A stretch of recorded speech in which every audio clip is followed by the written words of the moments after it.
மகள் இருந்த வீடு. மகளே, நீ பிறந்து வளர்ந்த இந்த வீடு இப்போதும் முழுக்க முழுக்க உன்னுடையதாகவே இருக்கிறது.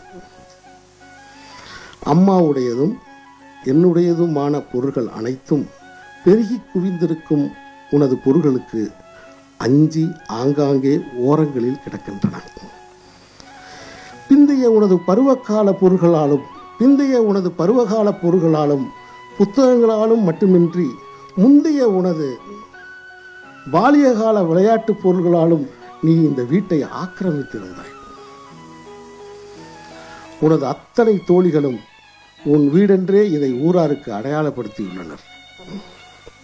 நீ வீட்டில் வாழ்ந்த காலத்தில், ஐயா, இப்போ நான் எங்கள் வீட்டில் தானே இருக்கேன், சினுங்களாக யாரிடமாவது சொல்வாய்.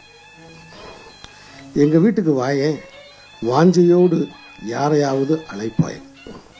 ஐயோ நேரமாச்சு, எங்கள் வீட்டுக்கு போகணும், எங்கிருந்தேனும் பதட்டமாக புறப்படுவாய்.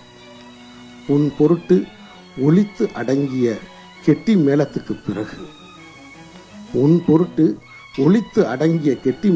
பிறகு மாமியார் வீட்டிலிருந்து இப்போ எங்கள் அம்மா வீட்டுக்கு வந்திருக்கேன் என்று யாரிடமோ சொல்லி கொண்டிருக்கிறாய், உனக்கென்று ஒரு வீடற்றவளாக.